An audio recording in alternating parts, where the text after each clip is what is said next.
We have a fun project today, and really quick welcome to all of our new members. Our membership continues to grow, and it's really exciting.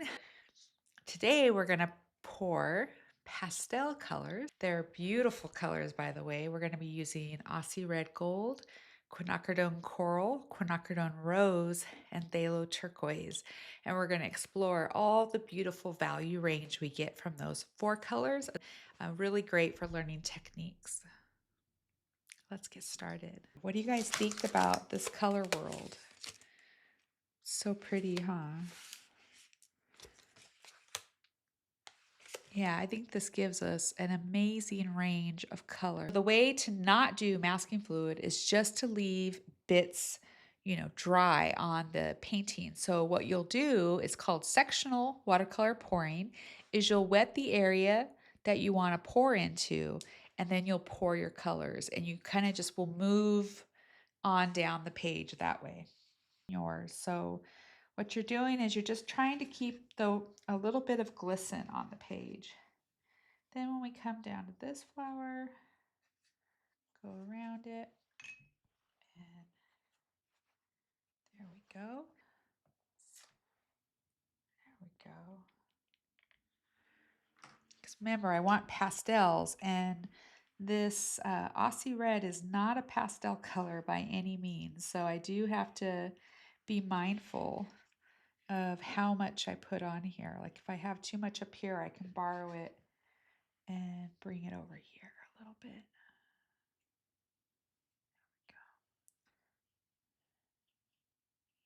Dried, you can just go and use a brush and help connect some parts.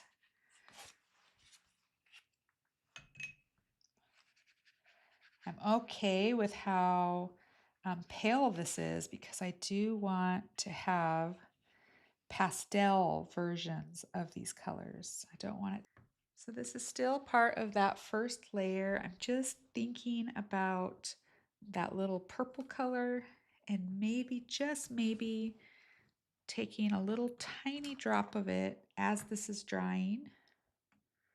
This is a little risky, but maybe just in a spot. Just putting a little tiny touch of that darker color early on in my painting, just to get a little bit of a dark value established. The aqua handle.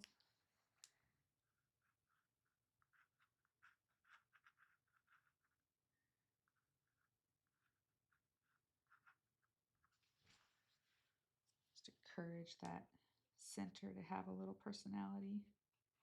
There we go. And I'm not going to let that be. I think I'm just going to blend it into the background a little bit. Like this. There we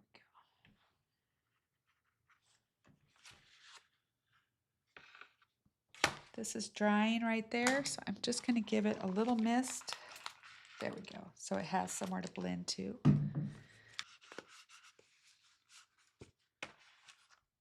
All right, I'm going to go ahead and dry this layer.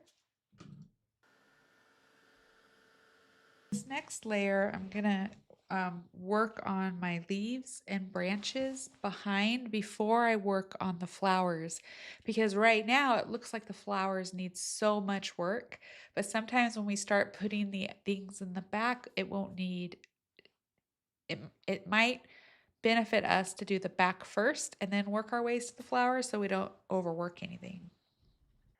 It's a little bit of a tangent because it's like that's a straight line and I don't want that.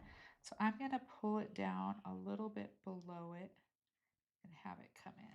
So it's behind the flower more.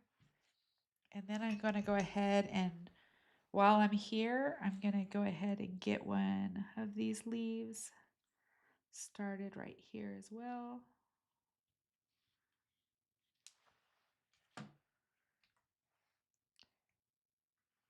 Starting with the lighter color green, and then I'll work my way out. Back behind this flower, it's kind of exciting because it's just shapes. It's not necessarily anything. Oh no, dragged my shirt. Oops. Anything too dramatic as far as what it has to look like. So I can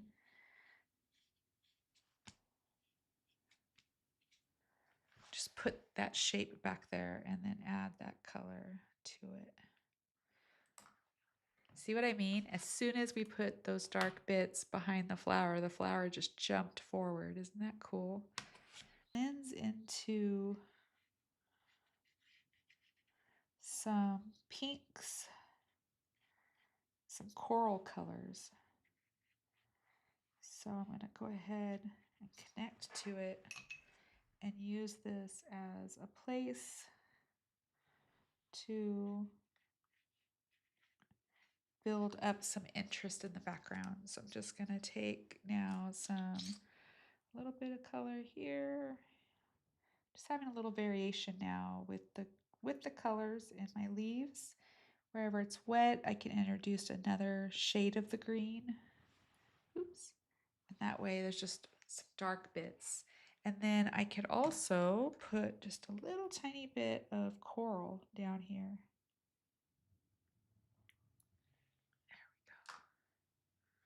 It's all very exciting. And if I want to, just for the art of design, I could always bring some shapes this way too. I could thicken this branch. I could put another branch this way, right? There's something coming off right here. So what if I went ahead and put a shape that way too? What an exciting section that was. The foliage is very pronounced now, and now the flowers have really come forward quite a bit. I want to piggyback a little bit of color right here, and that was going to be the kind of Aussie red, really, really watered down though.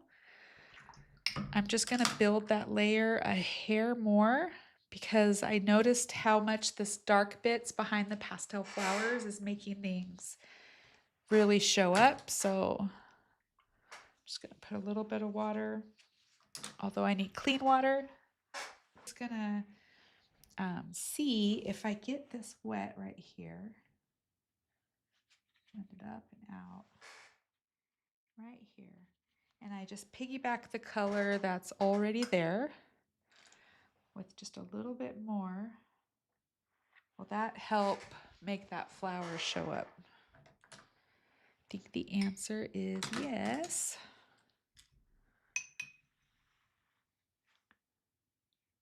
Okay, so this is still part of the second layer. Now I'm looking at my flowers. Now that I've got this background started, I can think about, do my flowers need some more oomph? And I was thinking about that pretty blue color that I made. If it was super, super watered down. So I'm going to put a little bit right here, and then I'm going to add some water to it to try and get a pastel version of itself. I think it would be a pretty color for shadows. See how nice that would be? So amazing, huh? What a little bit of the blue color could do. You could be bold with it too. Like you could take a flat brush and you could say, you know what, I'm going to have all of this be shadow. And you could put a little drop of it and let it build up to that shadow area.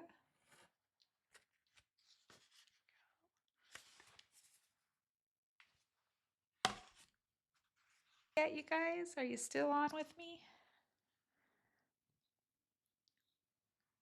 What if we took just this bottom part and gave it a shadow?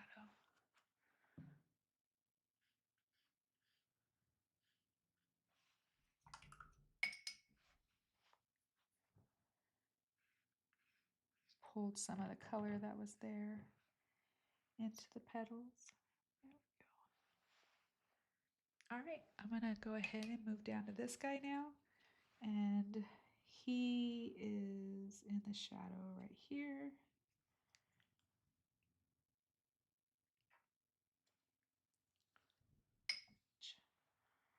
Be nice.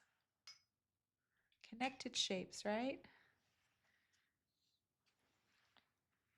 All right, so this one I'm going to be bold and I'm going to put some little lines going out And then I'm going to connect them at the top up here, almost to the edge, maybe touching the edge in just a couple of places. We'll get some color going through there. And what if we went ahead, blended this, and let it touch into that green? That'll be really pretty. And it'll just make it something interesting on your flower. Add a little bit of yellow on it. Maybe it's the sun shining on the flower. Maybe it's just the way a shadow's falling on it. All right. So this was our demo for today of how to use watercolor pouring, sectional pours. I'm going to go ahead and dry this.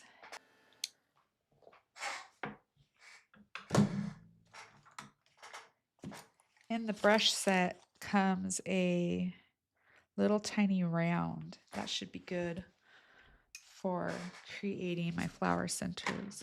Let me see here. I think if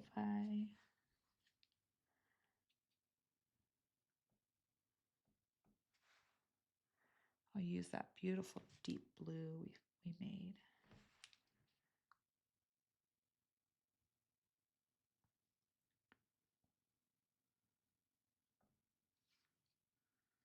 Just want that flower center to be a little tiny bit louder.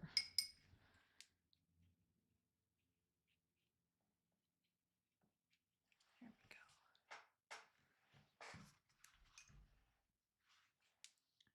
Not too much though. We don't want it to be too much. So if you like the randomness of marks like this, for instance, if you like the look of, what stenciling does, I found a trick. Now, they don't last as long as stencils, but you can buy, it's for paper crafts or paper arts, and they come in different shapes. Like these are packets of butterflies, and you can take them and use them as a temporary stencil. So you might only get a few uses out of them, and you have to be gentle with them. But if I just put it right there, and I just did a couple little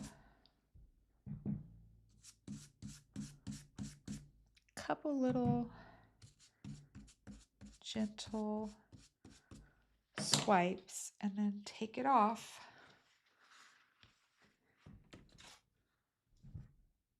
And it's not a stencil, it's a piece of paper, so they're so inexpensive. And it's paper art, so you can get flowers, you can get whatever you want. And yeah, it made it soft, but if I let it dry, is that crazy, you guys? We just leveled up.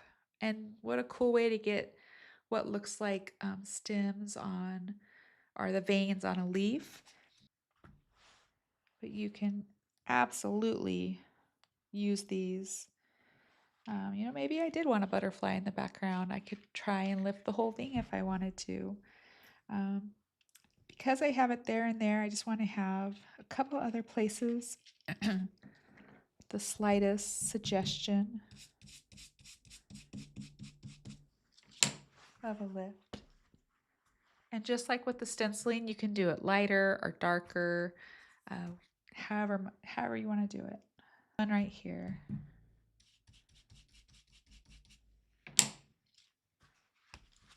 There we go. So just another way to bring something a little extra into your paintings. So yeah. So here is our final study. And remember, this is just done on a piece of sample paper. So that's why it has the writing on it. But this was on the Fabriano Artistico soft press high white paper, or extra white paper. We used the 4 colors, which was the Aussie Red Gold, Quinacridone Coral, Quinacridone Rose, and Phthalo Turquoise. And look at the amazing variation in colors that we got. We also did our color study and learned how we can use both the full strength colors as well as the pastel versions.